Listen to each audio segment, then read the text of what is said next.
Well, I'm very excited and proud to announce our guest demo artist for this evening. Elaine Drew is an author, designer, and visual artist. She is the author of the romantic comedy Courting Trouble, set in the early medieval England. Also, Tales of the Night Sky, which is a storytelling guide for young stargazers. And coming soon, a book called None Too Clever. That's Nun spelled N-U-N. She has been involved with art, design, and writing for decades. She has degrees in English from Emory University and in design from FIT, which is the Fashion Institute of Technology in New York. Elaine has worked as a writer, a fashion designer, and a consultant in historic costume to the Metropolitan Museum of Art in New York and in Paris. She studied life drawing at the Art Students League with artist cartoonist Anthony Palumbo. I hope I pronounced that correctly.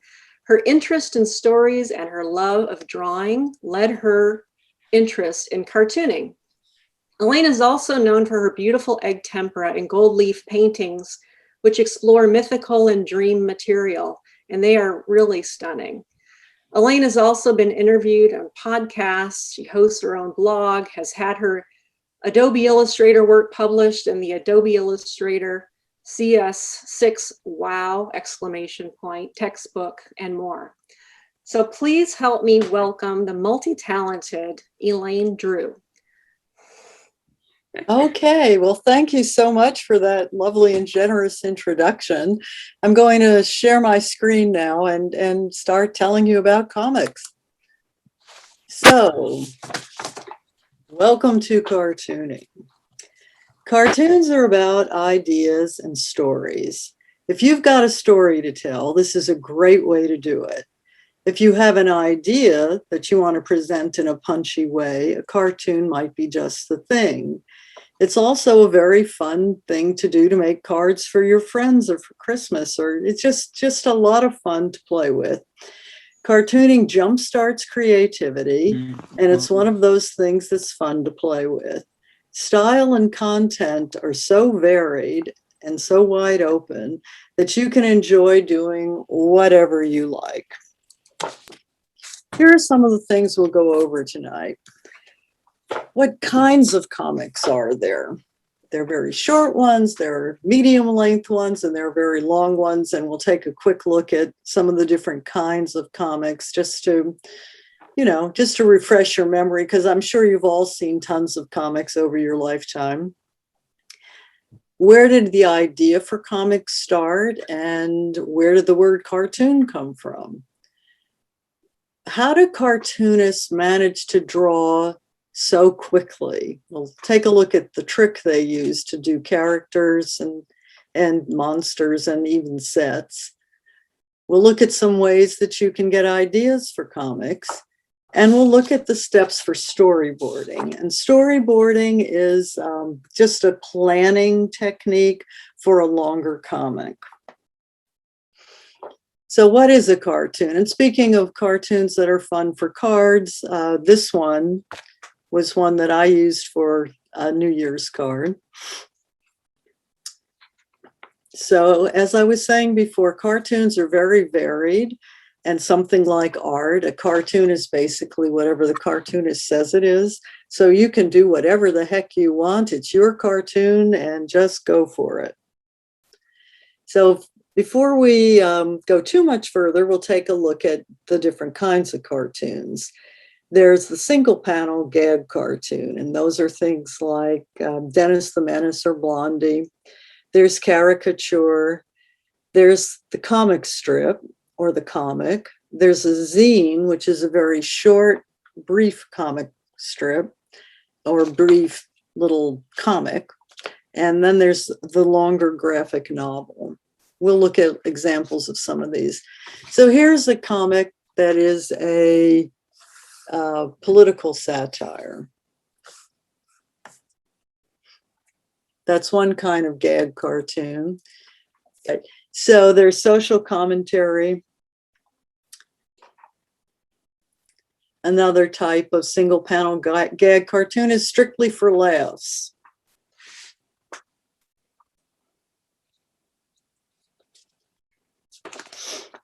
Then there's the educational cartoon, and these are the ones when I mentioned that you might want to do a comic that makes a point about something, or you might want to make a serious point, but you might want to do it in a less preachy or more humorous way. And comics are one way to do that. Then there's caricature. When we come to caricature, there's Hirschfeld's very famous for this. His caricatures of entertainers ran in the New York Times for years. He hid his daughter's name, which was Nina, in his caricatures, and it was sort of a Sunday morning pastime in New York to see if you could find the Ninas. He would put the number of Ninas after his name, so you knew when you'd found them all. Then we have the classic comic strip, which we've all seen, but they're a fairly new invention. They tell a story in a sequence of pictures and speech bubbles. They were born in 1896 and became very popular and sold for originally 10 cents. And this particular cartoon is from 1939. The zine is a relatively modern little thing that cartoonists do so they can make a very short cartoon and send it around. It's printed on an 8.5 by 11 piece of paper. It's got 4 pages because the pictures take up half that space. So this is the middle 2 pages of a zine.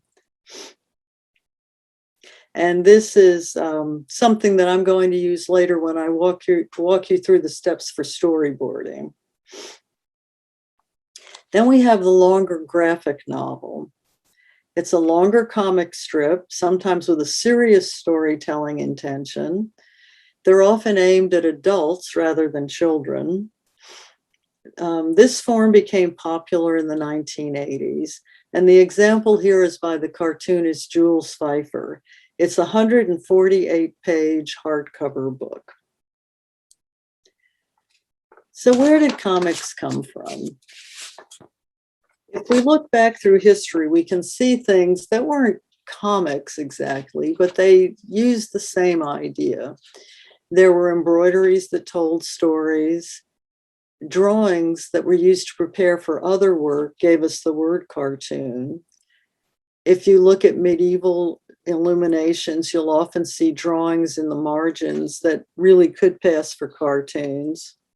And there was one more. Oh, and then we have the beginning of political satire in the 18th century. So here is an early cartoon. This is actually, I mean, they wouldn't have called it that, of course, but this is the Bayeux Tapestry. This was embroidered in the 11th century. And the reason I say it's a precursor to a cartoon is it tells a story. It was very long. It wasn't particularly wide.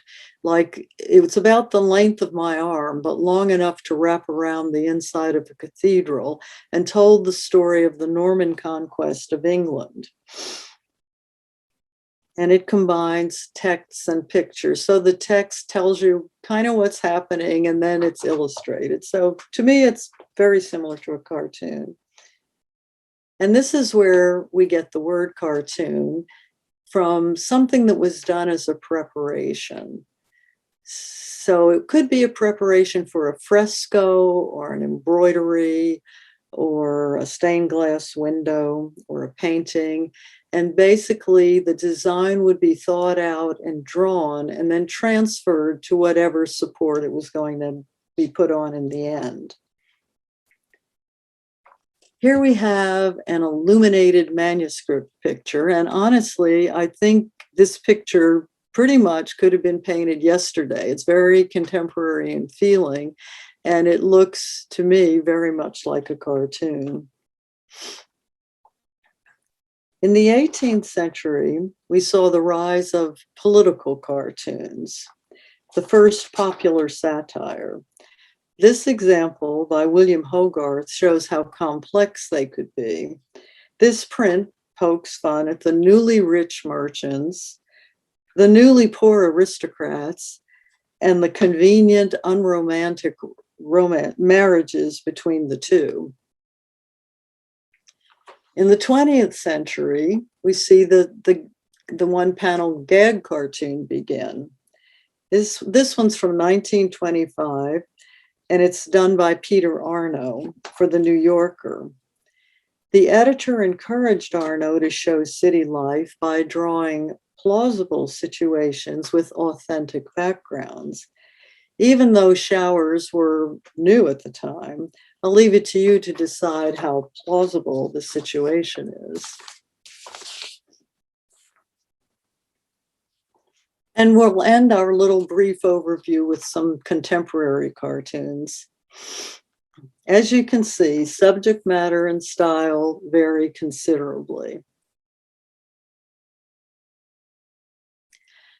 And I couldn't, of course, leave out a couple of cartoons aimed at the art world, since you're all artists, and I thought you might appreciate a couple of little jabs from cartoonists to the art world. Okay, now I'm ready for you guys to jump in and do a little work yourselves. We're going to do 10-second doodles. Now, originally, this was going to be a 5-second doodle, but I thought since we're beginners at this, we'll be generous and allow ourselves 10 seconds. So the idea behind this is basically it's a little warm-up exercise. And let me see. So if you have the workbook, this is on page 1 of the handouts. What we're going to do is we'll do little doodles and we'll allow 10 seconds for each doodle. If an idea for your doodle doesn't spring to mind, look around the room you're in and draw an approximation of whatever your eyes land on. You could look at an object, a shadow, one of your drawing tools, something from a photo or painting, or you can make abstract marks that really don't mean anything. The idea behind this is to just let your unconscious get involved. It'll jump in and not leave you too much time to think about what you're doing, and you'll just do something, and it'll basically warm you up and put you in a little different creative space. So when I say start, draw your first doodle. We'll fill in the first row here, and then you can play with this idea at home. If you're at home and you think, well, I didn't have time to do it in 5 seconds, of course, just give yourself some more time. These are here to help you. So you do them any way that works for you. But for tonight, we'll try them in 10 seconds. I'll say start, and I'll tell you when to stop, and then we'll move on and we'll do the first 4. So if your pencils are ready, set, and start.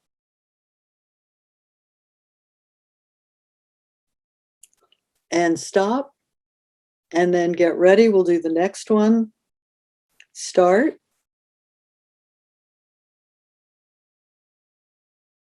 Stop. And we'll do the third one now. Start.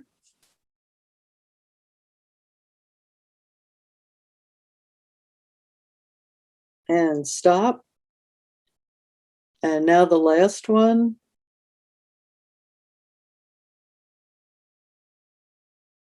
And stop. So as far as this goes, it's just a little warm-up exercise, something you can do before you start actually cartooning. Occasionally, you might find that you could think of a caption for one of these, and then you'd have a cartoon right there. Or you might want to develop one into a little more elaborate cartoon, or a little bit more polished one.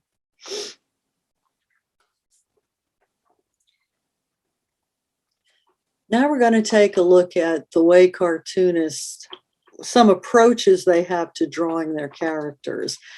And the best way that I can describe it is to say they basically have a mental model of the shapes that are involved in making their character. They rely on simple lines and basic shapes. I'm going to show you 3 different systems for doing this, and there's millions more. So some of the websites and materials that I referred you to will give you other approaches, but we'll look at 3 approaches tonight. These are 2 simple cartoon figures. Most cartoons feature a character, a person, an animal, or a fantastic creature. How do cartoons get so fast in drawing these? The basic rule is they simplify. They think in terms of simple shapes. There's a seemingly limitless range of drawing styles, from very abstract to fairly realistic. And tonight we'll look at 3 different styles so you can see some of the ways different cartoonists approach simplifying the figure. Of course, it's up to you to choose a style that fits with your vision. I've suggested a couple of books, and you'll find these on the last page of the handouts. Some books and some websites that will show you still more approaches. So what I'm going to start with is the figure on the left, which was developed by Ivan Brunetti, who approaches cartooning as visual storytelling. So he uses these little characters to tell stories. His figure is the one on the left, and there's no shame in being just this simple. Among other publications, his cartoons have appeared in the New Yorker and the New York Times. If you look on page 6 of the handouts, you'll see a replica of one of Brunetti's characters, and you'll notice that it's composed entirely of geometric shapes, circles and triangles, with a couple of little squiggly lines for arms and legs. The figure on the right is also on page 6, and this one was inspired by the cartoonist Jack Ham. This figure demonstrates a character made from lines. If realistic drawing is not something you care to do, these 2 figures, as simple as they are, will do the trick. And I fleshed out one of Jack Ham's line drawing type figure to show you that it's fairly easy to turn them into very different characters. So now I'd like for us to take a minute and try out one or both of these figures. And I'll go back so you can take a back. So you can be looking at them if you don't have the handouts in front of you. So just give one or both of these a try and see where you go. So I'm going to give you, I think, about a minute to do that, and we'll start.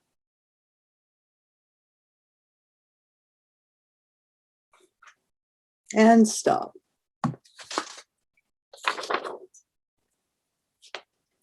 We have one last figure I'm going to show you.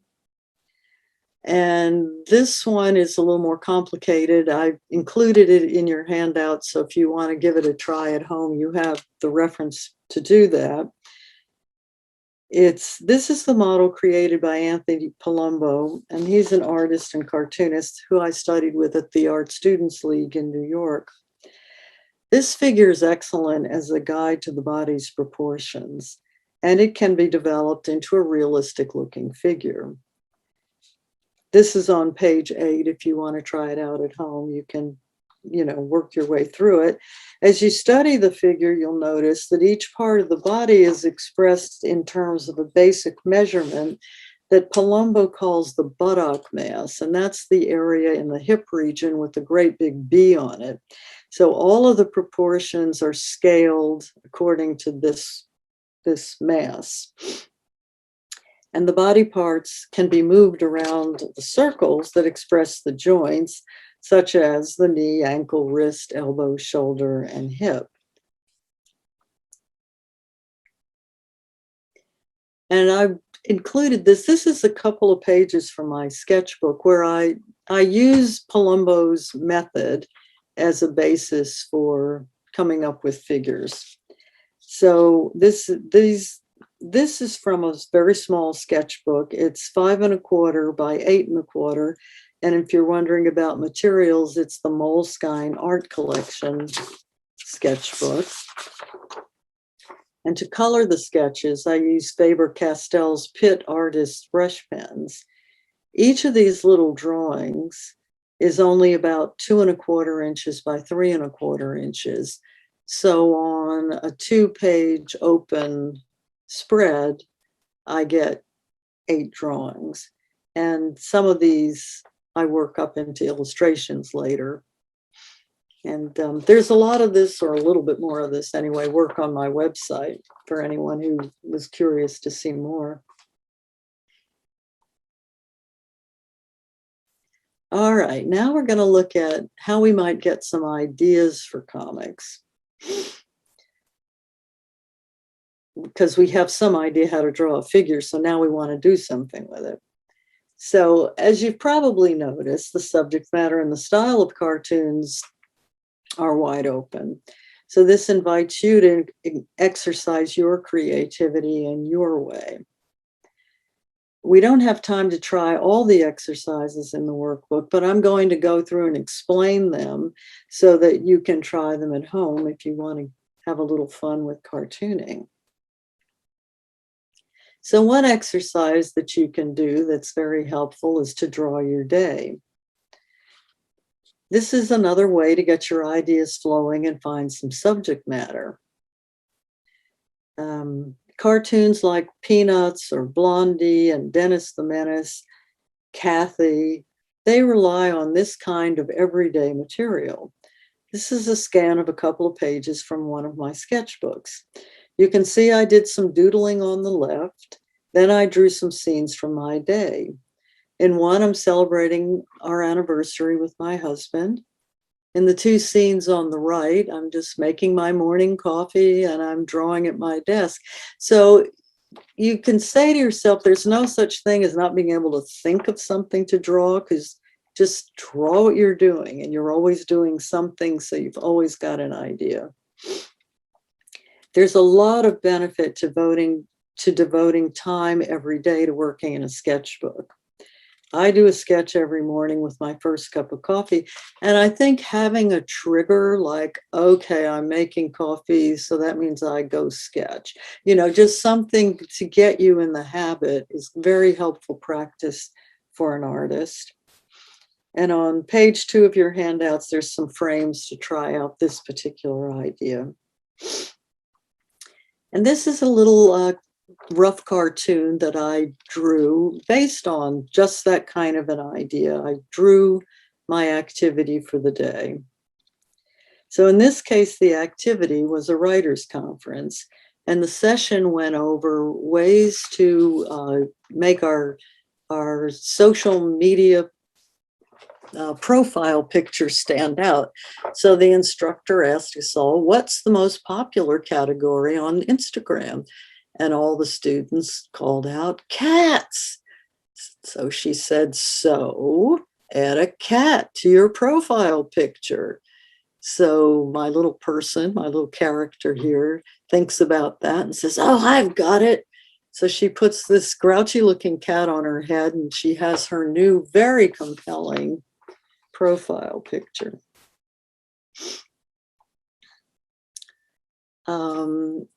Dreams are a great source of material for any kind of creativity, and certainly for doing cartoons or for writing or for anything. If you start recording your dreams and illustrating them, I think you'll find you have lots of material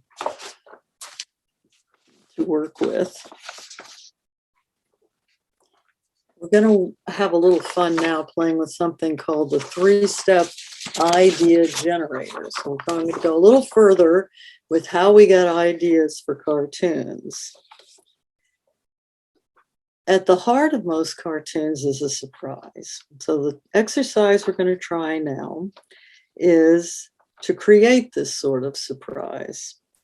This exercise was invented by cartoonist Ivan Brunetti to help his students at Yale get the idea of combining words and images in unexpected ways. So I'm going to walk you through the exercise. You're not really going to quite know where it's going until it's done. So just bear with me, do the steps, and you'll see what happens. It'll be a little experimental here. So turn to page 4 of the handouts. And for the first step, fill in, we're going to make a list and fill in the blanks. There's blanks on your worksheet. If you don't have the worksheet, just answer these questions, make yourself a little list.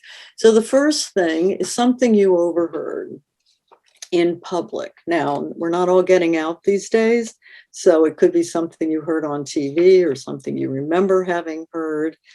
And here are some examples of things I've overheard. They don't pay me enough. What does he see in her? The new Jeopardy champion. And the next category, number 2, you're going to write down something you said. And some ideas that came to mind for me were, want to take a walk? Where did I leave my iPhone? Which vaccine did you get? The third one is a slogan or saying, like, a stitch in time saves 9, the early bird gets the worm, April showers bring May flowers, that's the way the ball bounces. Whatever springs to mind as a saying, you just put that one there. The next one, number 4, is a question. So write down a question. For example, what's for dinner? Who's at the door? When will he call? And then number 5, an interjection or exclamation, such as, holy cow, or oh no, or awesome. Okay, so I'm going to give you a couple of minutes to answer these questions, and then we'll move on to the next step. And start.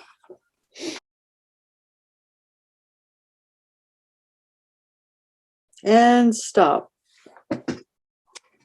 Okay, I hope everybody's ready for the next step, but if you're not, somebody will tell me, I guess.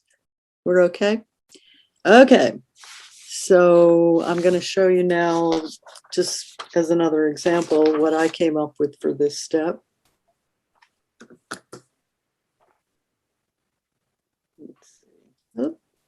Okay, so for something I heard in public, nothing, it's not important. For something I said today, I have to set up a meeting. For a slogan or saying, astonish me. For a question, who can say you're not a poet? An interjection or exclamation, mercy. So now we're going to move on to the next step. And I'm going to ask you to draw 4 of the following, and you get to pick which 4 you want. Number 1 has 2 parts, so you pick one or the other of the 2. So the first one, the funniest or saddest thing you can think of. And I'll throw out some examples just to get your minds going. For funny, a clown writing equations, or a group of 2-year-olds with clipboards studying adults. For sad, a broken toy, a graveyard, a drooping flower, or a homeless person. For number 2, something abstract, that could be anything, so it's a great one to pick. If you don't want to draw too much, you can just put 2 lines on it and you've got something abstract. It can be anything you like, any sort of mark or line. For number 3, something scary, and that could be a monster or a threatening sky or a weapon or a car coming at you, just anything you can think of that's scary. Number 4, something from a dream or fantasy.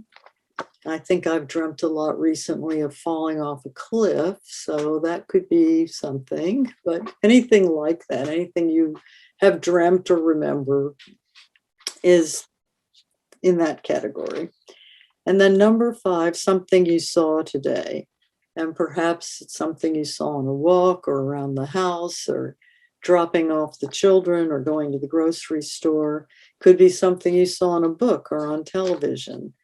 So we're going to take a couple of minutes for you to do 4 drawings on page 5 of your handouts, and just pick any 4 of these topics and do some rough sketches. So in a minute, I will say go, ready, set, start, and you'll have 2 minutes.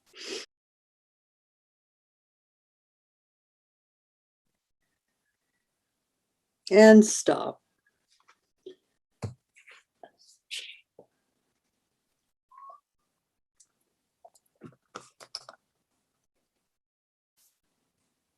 So these are the drawings that I came up with. I chose something sad. So for that, I drew a few tombstones. Something abstract, that's the drawing next to that one. Something scary, I did a Dracula head.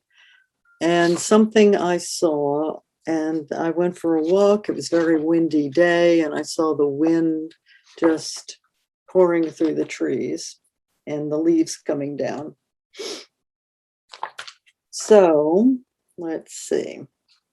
The next step is going to be for you to put some of these things you wrote and some of the things you drew together. So choose 4 of the phrases you wrote in step 1 and write them under the drawings you made in step 2. And so I'm going to give you a minute to do that. The 4 of the phrases in step 1, write them under the drawings you select however you want to pair them, put them together with the drawings you made in step 2. And I'll give you 1 minute to do that.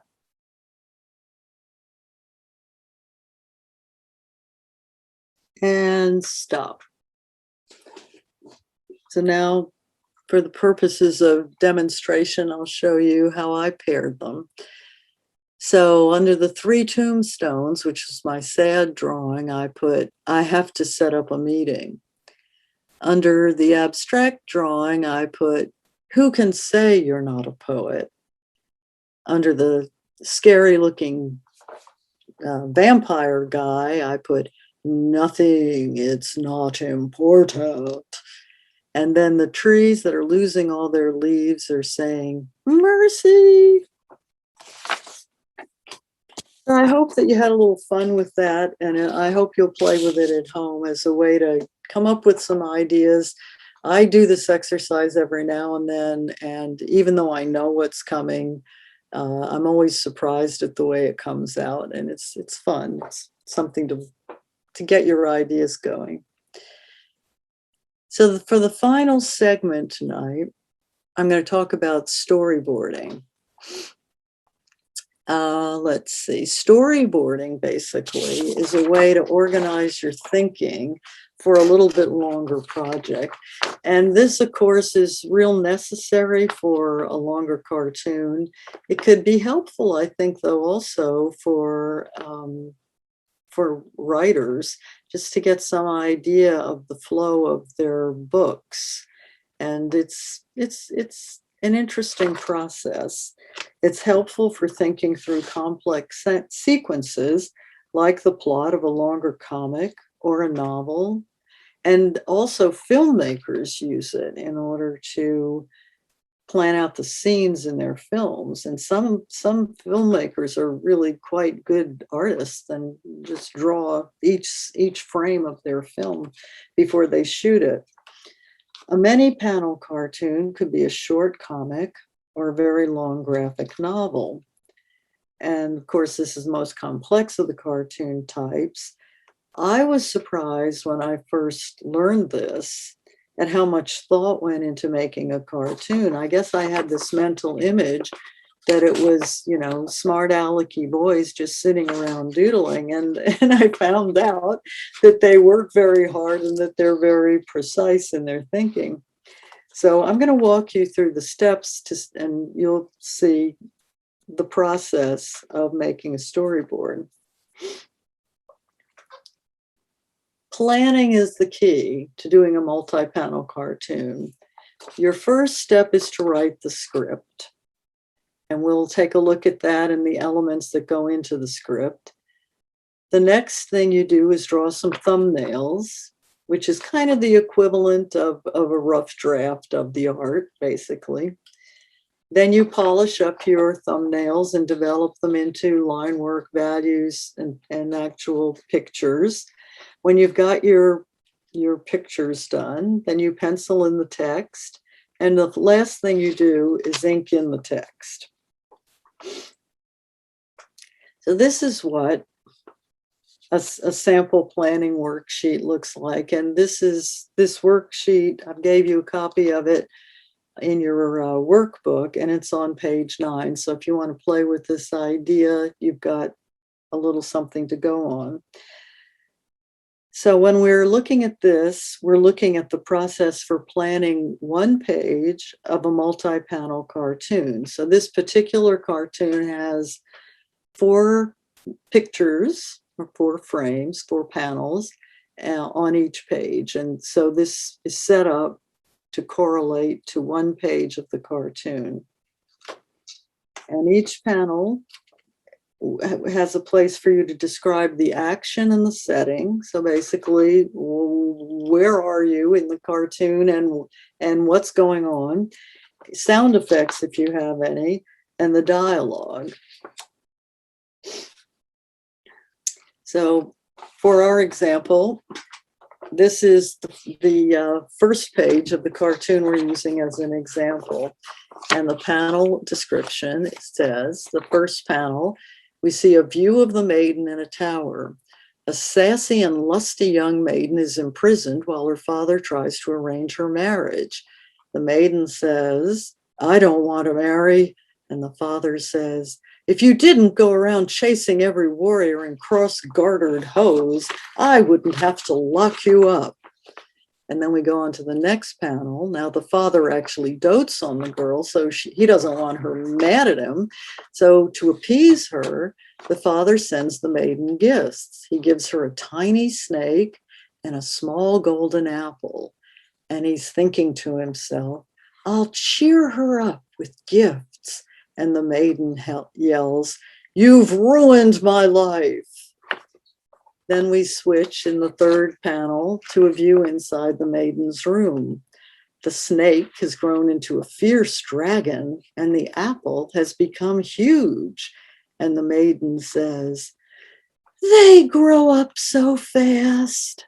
And then the final panel on that page, the apple and the snake have grown so large that they break through the window and fall into the courtyard. The dragon encircles the maiden's tower, and the maiden says, "Daddy can't even see my giant golden apple." So then after we've scripted out the whole thing, then we want to do the thumbnails, and they're very small drawings to think out how we're going to place our pictures and our speech bubbles.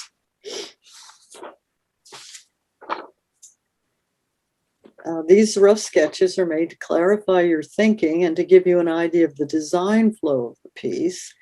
And most important, it's very important to figure out how much room you need for dialogue. When you draw the thumbnails, it's a good idea to start with your speech bubbles. Otherwise, you're likely to find that you've designed a very nice picture that hasn't left any space for the dialogue. So the entire comic will actually be thought out on this one page. And the 1, 2, 3, 4 refer to the 4 pages. But I'm going to blow up one of those, the first panel, which has been our example one, just to show you what rough sketches might look like. And they were the rough sketches that I used to plan the artwork that will illustrate my cartoon. There's a little space at the bottom for notes, and that can be very helpful if you're drawing so rough that you don't even know what the heck you meant. So you can just write yourself a note and clarify what you meant in that particular panel.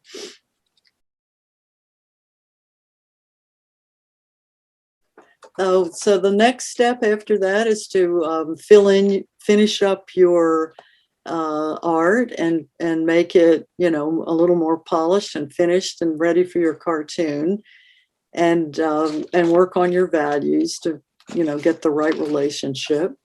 So And then at this point, you pencil in the text because you want to see how to fit it. And sometimes that involves a bit of erasing and reworking. And then finally, at the end, you have the finished comic. The one on the very left is the one we've been walking our way through. And then the other pages of the rest of that comic. So this is the basic zine. It's just a little short 4-page comic. It's a great project to start with. Let's see. So I think this is everything you need to know. The cartoon illustrates a tale embedded in the book Courting Trouble. If you didn't get one of these cartoons, I had them in the handouts that I printed, but I noticed I think most people probably downloaded them. So if you'd like to have one, if you leave me a message on my website, I'll be happy to send you the PDF. And that's all I got, folks. I'll mention just where you can go from here. And I'd say the most important step, of course, in developing any skill is to practice. It's true, of course, in sports, learning a language, learning anything. The skills required to cartoon are no different. So draw in your sketchbook, jot down your ideas, and be patient with yourself.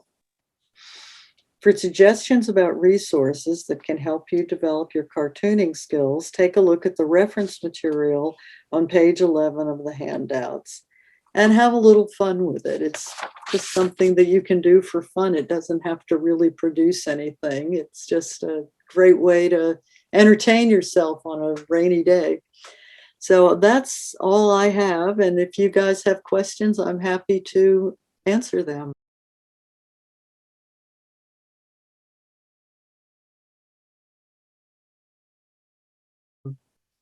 Great, Elaine. Thank you so much. That was fantastic. So many things to learn about comics and storyboarding. I mean, I'm sure a lot of us are, new to the concept, and I think it's amazing. And with your little exercises, really, really nice. Thank you so much, Elaine. Oh, you're more than welcome. It was lots of fun for me.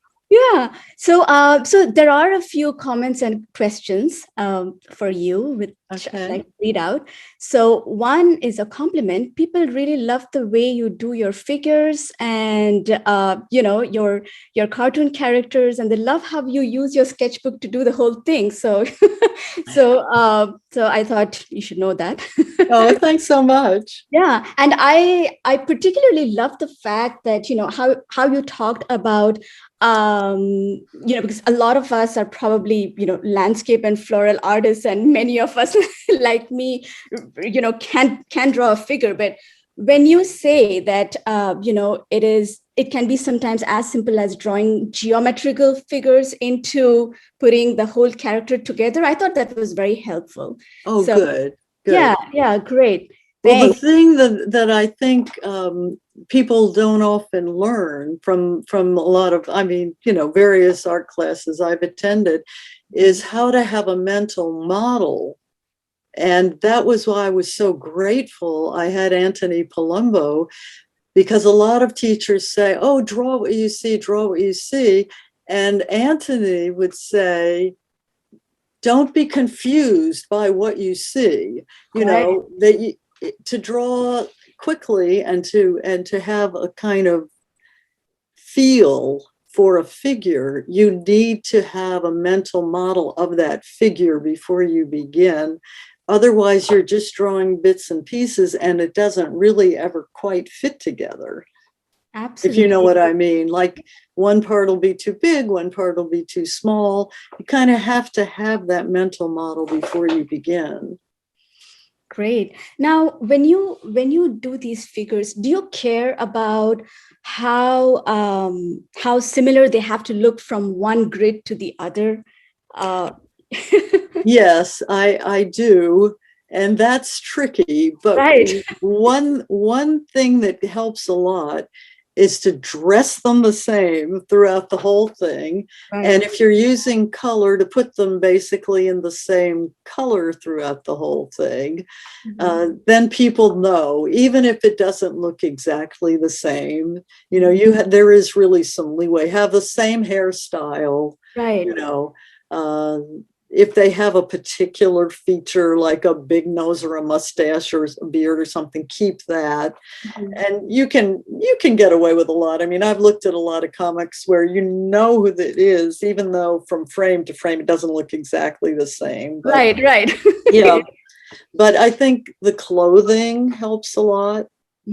And I have heard people say, I don't know if I believe this or not, that you should always have the character in the same spot. Like if they're on the left, on the first frame, they should always be on the left. Oh. And that's a rule. I don't know if people adhere to it or not. I'll have to think about that more as I look at other comics, but that would be one way.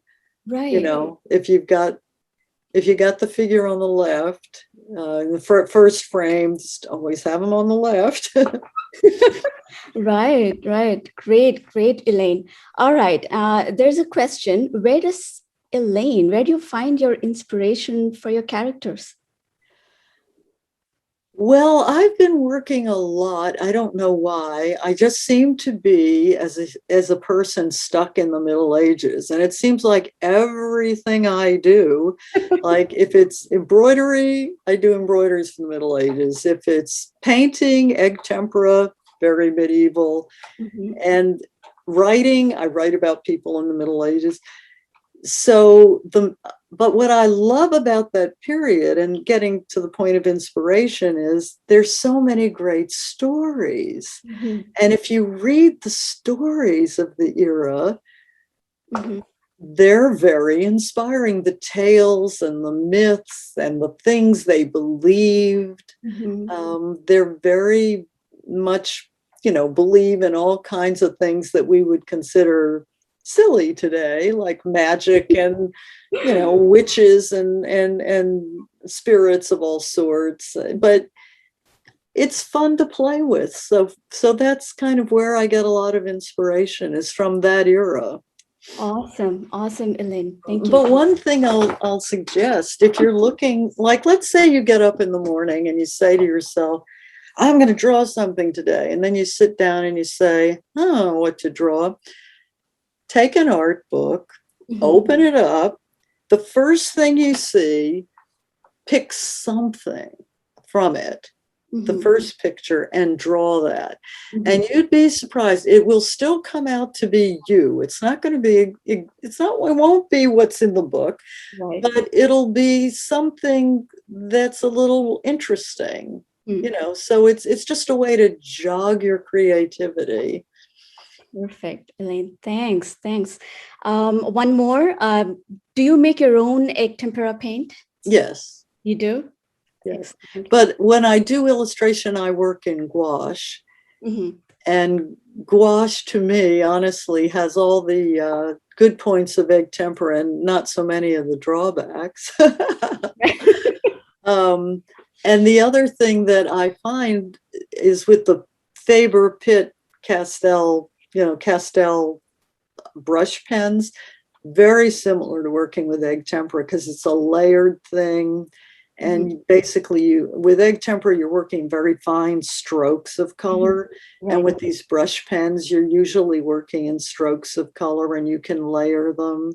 So I'm surprised, even with very contemporary media, how similar they can be. Right. Great. Thanks. Now, I have one for you. Okay. So I really love the activity where you asked us to, write 4 sentences and then, just kind of match them up with the figures that we've drawn. And I loved the way you expressed and you read the whole thing out. It made us almost believe that the art was made to fit with the sentence that was written. Do you very often read out loud? I mean, does it mean to you a lot when you read out loud those sentences to what you've drawn? And do you occasionally change them if you have to, and if the expression doesn't match so much? Well, let's see. That's an interesting point, because sometimes I think if you're reading something out loud, like you're talking about when you match the pictures and the things you wrote, Yes. and maybe they make sense and maybe they don't. Yeah. But some of that is honestly more the way you say it. I mean, Right. you have to hope that your reader will read it the way you might read it, Right. but you don't really know. Mm, Yeah. true. So I think any writer is wise to read their own work out loud, though, Right. That's true. because it gives you an idea of the flow of the language and blah, blah, blah. You know, Yeah. whether it's flowing well. So Mhm. even just from that standpoint, but from the standpoint of meaning, I think, that's always open to interpretation, isn't it? Very true, of course. Yeah. Yes, absolutely, Elaine. Yes. Okay, one more. Do embroider by hand, and your work is so detailed. Compliment. Do you embroider by hand? Yes, I do. I have. I mean, I don't do it so much anymore because my eyes are going, but I do have some embroideries that I did that were based on the Bayeux tapestry. And there's a cute little story behind that. My husband was studying his family history, and we were living in England, and I found out that his family name came to England with the Norman conquest. So I thought, I know what I'll do for his birthday. I'll make this look like a panel that was taken out of the Bayeux tapestry, and I'll caption it in Latin with, "Here Drew comes to Britain," right? It was a joke in a way, but it started a series of embroideries, and I did like, I don't know, 3 or 4 of these in the family history thing, and used the Bayeux tapestry as the basic inspiration for the drawings and the colors and the stitches, using the same kind of stitch work they would have done. Wow. Awesome, Elaine. Great. So those were the questions and comments for you. Okay. But it's been such a fantastic experience for all of us, Elaine. And I thank you so much for doing this for us. And thank you so much for coming on to the meeting. Oh, well, thank you all so much. It's been great fun for me. So All right. thank you all and good night.